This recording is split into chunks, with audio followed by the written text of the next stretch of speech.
ओह, ऐसा लगता है बारिश आने वाली है। बारिश से मौसम कितना खुशनुमा हो जाता है ना? तू तो बारिश का नाम भी मत ले, मुझे तो बारिश के नाम से ही डर लग रहा है। पता है बारिश हम गरीबों के लिए कितनी मुसीबत लाती है। हमारे घर की छत बारिश शुरू होते ही टपकने लगती है। मुझे तो डर है कहीं इस बार की बारिश से हमारे घर की छत ही कहीं ना टूट जाए।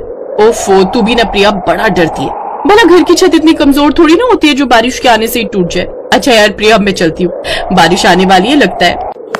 प्रिया भी अपने घर लौट आती है। तभी बारिश शुरू हो जाती है। वो घर पहुंचती है और देखती है कि उनकी छत टपकने लगी है। हे राम, ये लो, बारिश शुरू हुई नहीं कि इस छत ने फिर से टपकना शुरू कर दिया। आने दे तेरे बाबा को प्रिया, आज ही उनसे कहकर ये छत ठीक करवाती हूँ। अरे नहीं माँ, बाबा को छत ठीक करने के लिए मत बोलना, कहीं बारिश में पिताजी का पैर फिसल गया तो। अरे तो मैं कौन सा उनको अभी ठीक करने के लिए कहूंगी, जब बारिश रुक जाएगी तब मैं उनको ठीक करने के लिए कहूंगी। शाम को मनोहर घर आता है। अरे आप तो पूरी तरह भीग गए, जाइए पहले कपड़े बदल लीजिए, नहीं तो सर्दी लग जाएगी। तब तक मैं आपके लिए चाय रख देती हूँ। मेरी छोड़ो, लेकिन ये बताओ, ये छत फिर से टपकना शुरू हो गई ना?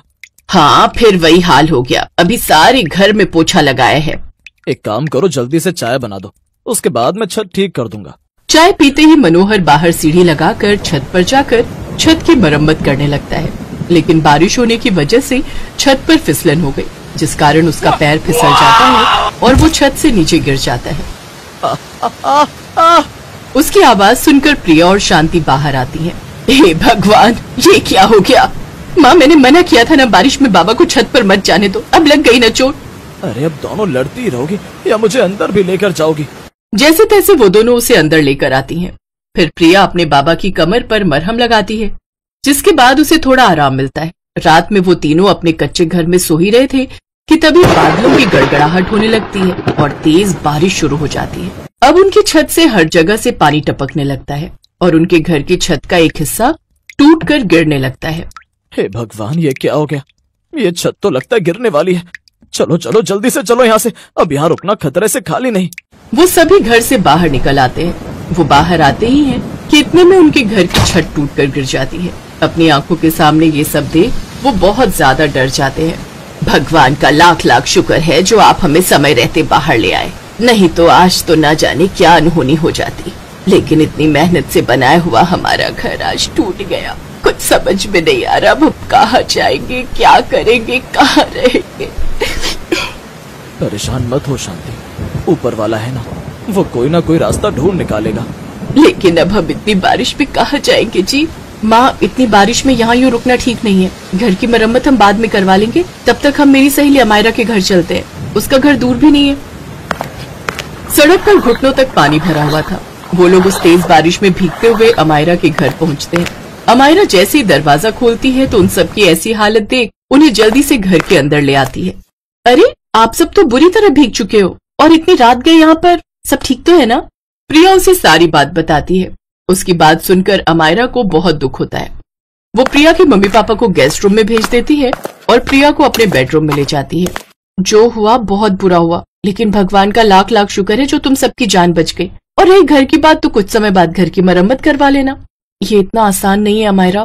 पहले ही बाबा ने मेरी पढ़ाई के लिए इतना कर्जा लिया हुआ है, बड़ी मुश्किल से वो हर महीने उसकी किश्त भरते हैं। आज भी बाबा छत की मरम्मत करते हुए नीचे गिर गए और उनकी कमर में चोट आ गई। वो भले ही दर्द ना होने का बहाना करते हो, लेकिन मैं जानती हूँ उनकी कमर में बहुत दर्द है। यहाँ आते हुए भी वो अपनी कमर को पकड़ते हुए चल रहे थे। मैं जानती हूँ वो कभी अपना दर्द नहीं बताएंगे। अब मैं सोच रही हूँ अगर मुझे कहीं नौकरी मिल जाती तो उन्हें आराम मिल जाता।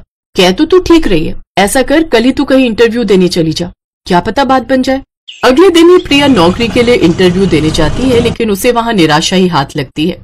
देखिए, अभी आपकी ग्रेजुएशन पूरी नहीं हुई है, इसलिए अभी हम आपको नौकरी नहीं दे सकते। और अगर आप नौकरी करना ही चाहती हैं तो पहले आपको 6 महीने तक ट्रेनिंग पीरियड पर रहना होगा, लेकिन तब तक हम आपको कोई सैलरी नहीं देंगे। 3 महीने के बाद ही देना शुरू करेंगे। लेकिन सर, मुझे पैसों की अभी बहुत जरूरत है, क्या अभी आप मुझे सैलरी नहीं दे सकते? नहीं, ये हमारे यहाँ के रूल्स हैं और आपको इतनी ही नीड है पैसों की तो आप कॉल सेंटर में जाकर पता कीजिए, शायद आपको वहाँ काम मिल जाए। वो कॉल सेंटर में नौकरी के लिए जाती है, लेकिन वहाँ का माहौल उसे पसंद नहीं आता और वो वापस आ जाती है। वो जब वहाँ से लौट रही होती है तो फिर से तेज बारिश शुरू हो जाती है। वो खुद को बचाने के लिए एक पेड़ के नीचे खड़ी हो जाती है। ये बारिश तो थमने का नाम ही नहीं ले रही। तभी उसकी नजर एक ठेले पर खड़े भुट्टे वाले पर जाती है। उसके ठेले के आसपास लोगों की भीड़ लगी हुई थी। तभी उसके मन में एक विचार आता है। इस भुट्टे वाले की तो अच्छी खासी बिक्री हो रही है। जब तक मुझे नौकरी नहीं मिल जाती तब तक क्यों ना मैं भी भुट्टे ही बेचूं। वैसे भी बारिश का मौसम है, बारिश में सबको भुट्टे खाना पसंद होता है और मुझे तो भुट्टे की भेल बनाना भी बहुत अच्छे से आता है। माँ कहती भी है कि मैं बहुत अच्छी भुट्टों की भेल बना लेती हूँ, लेकिन ये काम शुरू करने के लिए पैसे तो मेरे पास है ही नहीं। घर आकर सारी बात वो अमायरा को बताती है। अरे तो तू टेंशन क्यों लेती है, काम खोलने के लिए तुझे जो पैसे चाहिए मुझसे ले लेना और जब तेरी कमाई अच्छी होने लगेगी तो लौटा देना। अगले दिन से ही प्रिया सड़क किनारे गर्मा गर्म भुट्टे और भुट्टे की भेल बेचने लगती है।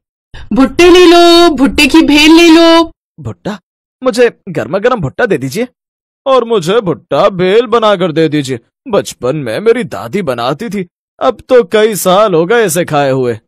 जी ये लीजिए। वाह क्या स्वाद है इस भेल में, इसे खाकर तो मजा ही आ गया। अब बारिश में बहुत सारे लोग घूमते फिरते उसके ठेले पर आते हैं और उससे भुट्टे और भेल खरीदने लगते हैं। उसका काम अब बहुत अच्छा चलने लगता है, वो खूब अच्छी कमाई करती है। अब वो कुछ ही महीनों में अपने पिता का सारा कर्जा चुका देती है, साथ ही अपने घर की मरम्मत भी करवा लेती है। ऐसे ही 9 महीने बीत जाते हैं। अब वो 2 भुट्टे के ठेले खोल लेती है, जिसमें से एक उसके माँ बाबा संभालते हैं और दूसरे को वो खुद संभालती है। फिर कुछ समय बाद वो अमायरा के पैसे भी लौटा देती है। तो सच में बहुत अच्छी दोस्त है मेरी अमायरा। अगर तूने उस वक्त मेरी मदद नहीं की होती तो ना जाने आज हमारा क्या होता। ये बात सुनकर अमायरा मुस्कुरा देती है और प्रिया को गले से लगा लेती है।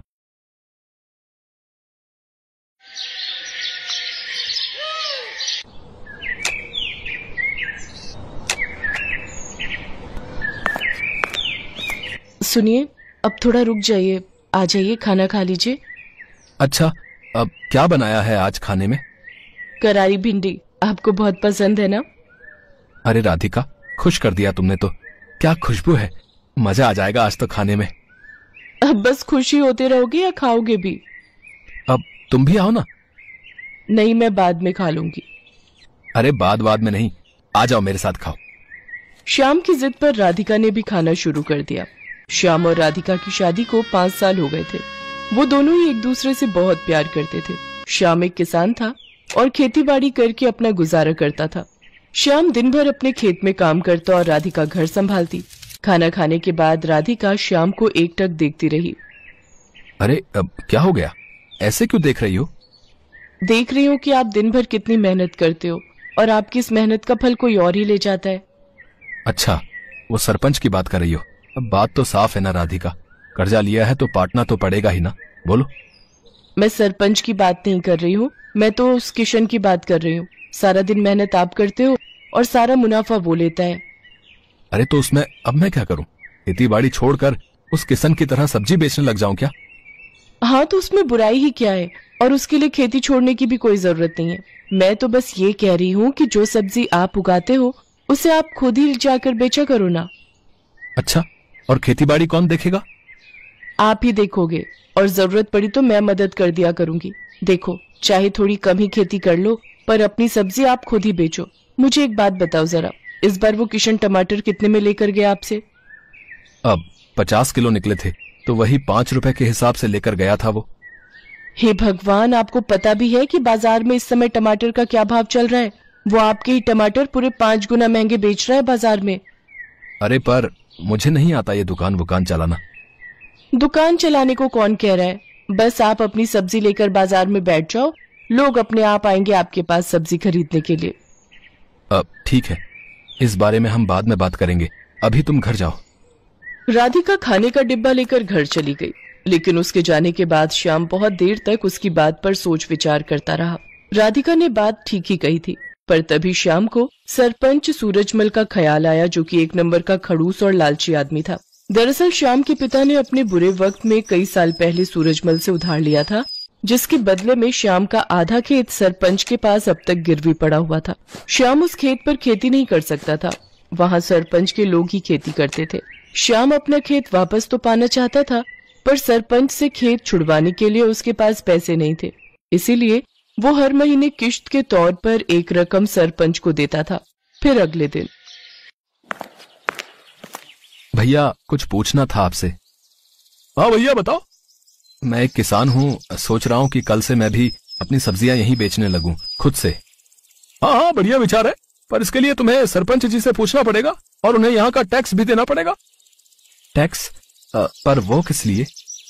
अरे ये जो तुम पूरा चबूतरा देख रहे हो ना, जिस पर सब लोग सामान बेच रहे हैं, असल में ये सरपंच के खेत पर बना हुआ है और ये चबूतरा भी उसी ने बनवाया है। हमारी मजबूरी है, इसीलिए हम सबको यहीं बैठना पड़ता है। रोज के 50 रुपए देने पड़ते हैं उस सरपंच को, और अगर ये पैसे नहीं दिए तो उसके लठैत आकर मारपीट पर उतारू हो जाते हैं। अरे ये तो बड़ी नाइंसाफी है भैया। है तो सही, पर क्या कर सकते हैं, अब जो है मैंने तुम्हें बता दिया। श्याम मुरझाया हुआ चेहरा लेकर अपने घर चला आया। उसने राधिका को सारी बात बता दी। राधिका ने कुछ देर अपना दिमाग लड़ाया और फिर, सुनो, मेरे पास एक तरीका है। अब क्या? बोलो तो। हमारे गांव के सबसे नजदीक का गांव है बिशनपुरा। आप वहां जाकर भी तो अपनी सब्जियां बेच सकते हो। वहां ये सब चक्कर नहीं है। मेरी एक सहेली रहती है वहां, उसका पति गोलगप्पे का ठेला लगाता है, उसे तो कोई टैक्स नहीं देना पड़ता। अच्छा, अगर ऐसा है तब तो ये सही रहेगा, लेकिन एक समस्या है, बिशनपुरा तक जाने के लिए कोई सड़क नहीं है, तो मैं रोज वहाँ जाऊंगा कैसे? सड़क नहीं है पर नदी तो है ना। देखो, जिस नदी के किनारे हमारे गांव बसा है, बिशनपुरा भी तो उसी नदी के दूसरे छोर पर बसा है। अब बस आपको एक नाव बनानी पड़ेगी वहां तक जाने के लिए, उसे चलाने में भी कोई खर्चा नहीं।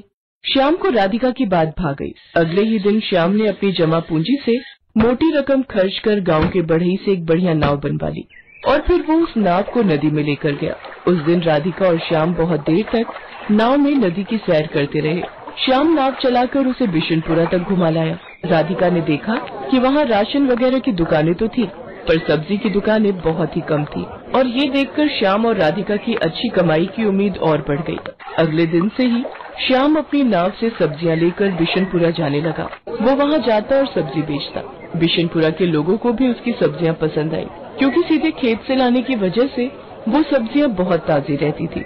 साथ ही श्याम सब्जियों के वाजिब दाम ही लेता था। तो इस तरह राधिका और श्याम के दिन बहुरने लगे। फिर कुछ दिनों के बाद, राम राम सरपंच जी। आ गया तू श्यामू? जी मालिक। सुना है आजकल बड़े नोट छाप रहा है। कहाँ सरपंच जी, बस 2 पैसे बच जाते हैं। मालिक, ये इस महीने की किस्त है। मैं चलता हूँ, मुझे थोड़ी जल्दी है। अरे रुक तो सही, कहाँ की जल्दी है?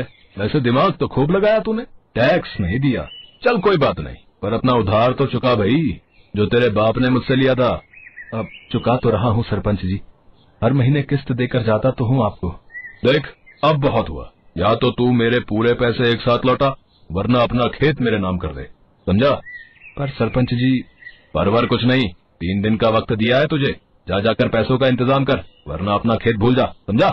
असल में सूरजमल श्याम से चिढ़ गया था। उसे इस बात से तकलीफ थी कि श्याम उसके बाजार में सब्जी क्यों नहीं बेच रहा है, इसीलिए अब वो उसे परेशान कर रहा था। उधर श्याम को जब कोई उपाय नहीं सूझा तो उसने तय कर लिया कि वो आधा गिरवी रखा खेत सरपंच के नाम ही कर देगा। अगले दिन बहुत भारी मन से श्याम सरपंच के पास पहुंचा। हाँ बता, फिर क्या सोचा तूने? सरपंच जी, इतनी बड़ी रकम तो मैं चुका नहीं पाऊंगा, आप मुझे ले चलिए कचहरी, मैं जमीन आपके नाम ही कर दूंगा। वैसे उधार निकाल कर उसमें से कुछ पैसे बचेंगे क्या? क्यों, बस उधार ही चुकाएगा क्या? मेरा ब्याज वो कौन देगा है? ठीक है सरपंच जी, मैं कल सुबह आ जाऊंगा आपके पास, चलेंगे फिर कचहरी। उस रात श्याम को एक पल के लिए नींद नहीं आई, क्योंकि उसका आधा खेत उसके हाथों से निकल रहा था और अपना खेत बचाने के लिए फिलहाल उसके पास कोई तरीका नहीं था। तभी आधी रात को उसे बादलों के बहुत तेज गरजने की आवाज सुनाई दी। कुछ ही देर में झमाझम बारिश होने लगी। बारिश बहुत तेज थी। पूरे 4 दिनों तक वो बारिश ऐसे ही होती रही और पूरा गांव बाढ़ में डूबने लगा। कचहरी जाना तो दूर, फिलहाल कोई अपने घर से बाहर तक नहीं जा पा रहा था। बाढ़ की वजह से लोगों को बहुत परेशानियां होने लगी। किसी के घर में पीने का पानी नहीं बचा था तो किसी के घर में अनाज खत्म हो गया। ऐसे में श्याम ही वो इंसान था जिसने सबकी मदद करने के बारे में सोचा। वो अपनी नाव की मदद से सबकी जरूरत का सामान उन तक पहुंचा रहा था। हर कोई श्याम की तारीफ कर रहा था। और फिर, अजी सुनते हो? हाँ, क्या हो गया? अरे आपने सुना क्या, सरपंच जी के घर की दीवार गिर गई है। बारिश का सारा पानी उनके घर में घुस गया है। शांता बता रही थी कि बाकी लोग तो सही समय पर निकल आए, लेकिन सरपंच जी अपने पोते के साथ घर के अंदर फंस गए हैं। अरे तो मुझे जाना चाहिए, फौरन जाना चाहिए। इतना कहकर श्याम ने तेजी से अपनी नाव चलाई। उसने जाकर देखा तो वाकई सरपंच अपने पोते को कंधे पर बिठाए पानी में डूबा खड़ा था। वो चिल्ला चिल्ला कर मदद मांग रहा था। बाढ़ का पानी उसके गले तक आ रहा था, लेकिन श्याम फौरन अपनी नाव लेकर सरपंच के नजदीक गया और सरपंच और उनके पोते को अपनी नाव पर बिठाकर बाहर निकाल लाया। पूरे 3 दिनों तक सरपंच और उसका पोता श्याम के घर की छत पर रहे। जब पानी का स्तर कुछ कम हुआ तो श्याम ने सरपंच से कहा, सरपंच जी, अब रास्ते खुल गए हैं तो कचहरी चलें। बस करो श्याम, मेरी आंखें खुल गई हैं भाई। मैंने तुम्हें और तुम्हारे बाबा को बहुत परेशान किया, पर फिर भी तुमने मेरी और मेरे पोते की जान बचाई। मुझे माफ कर दो। और रही बात उस खेत की, तो वो हमेशा से तुम्हारा था और आगे भी तुम्हारा ही रहेगा। और हाँ, एक बात और, तुम्हें अब गांव में जहां और जैसे सब्जी बेचनी है तुम बेच सकते हो, वो भी बिना किसी टैक्स के। सरपंच की बात सुनकर श्याम और राधिका खुशी से मुस्कुराने लगे। बारिश थम गई थी, लेकिन उसने सूरजमल के मन पर चढ़े मैल को हमेशा हमेशा के लिए धो दिया था। Thanks for watching.